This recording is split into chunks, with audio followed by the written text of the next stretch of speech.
Hi, I'm Anna from Galway Atlantaquaria. Today we're going to be investigating the shapes of the seashore. We will start with sea snails, or gastropods. Gastropods belong to the mollusk phylum. Much like land snails, sea snails have a single hard shell protecting their soft bodies. They have a head with eyes and tentacles. They also have a strong foot which allows them to move along the rocks and seaweeds, and it also helps them bury themselves in the sand if they need to. They have a hard circular disc called an operculum, which they use when under threat. They can pull their entire bodies into their shells and close this disc behind them, like closing the front door to their house. This is mildly effective. It also keeps them from drying out when they're not covered by the tide. This is super effective. Sea snails are generally conical in shape. Some shells have ridges along the surface of their shells, which helps us to identify between the different species, which is really helpful because there are lots of different species.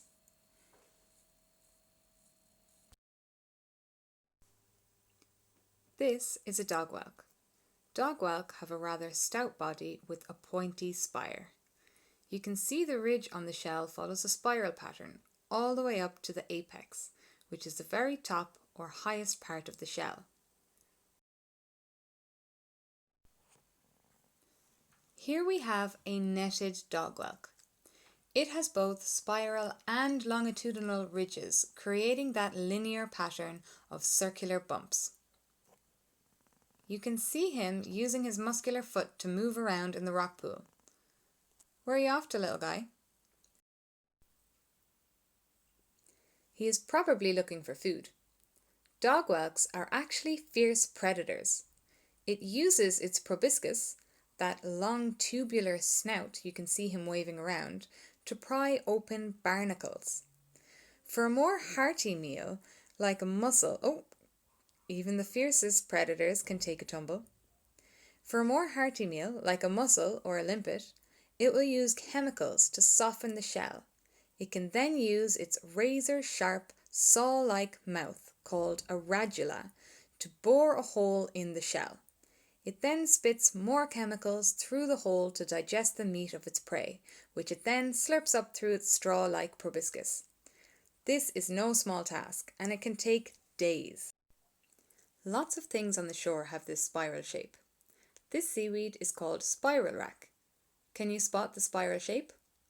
When it starts to dry up in the sun, the cells inside it start to contract, which causes it to become even more spirally.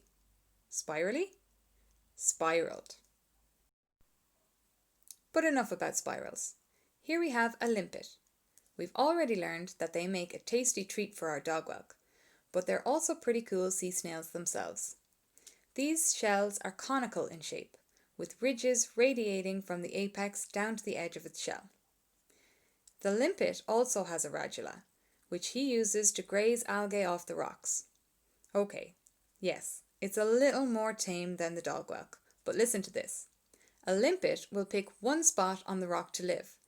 This spot will be its home for the rest of its life. We call this spot a home scar.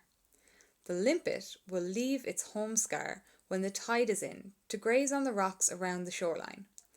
Then, when the limpet is ready, it follows a mucus trail that it left on the rocks to find its way back home, which is pretty cool if you ask me. Now for something completely different. It's not a sea snail. Can anyone guess what this is? It looks like a long cylindrical string of sand, arranged in lots of different spirals. Well, we call this structure a lugworm cast. Essentially, what it is it's lugworm poo. Much like the earthworm, a lugworm is a long cylindrical creature who creates a burrow by eating the sand which goes into its mouth, passes through its body to leave this cast of sand poo.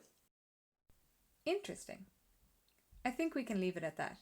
I hope you enjoyed learning with us.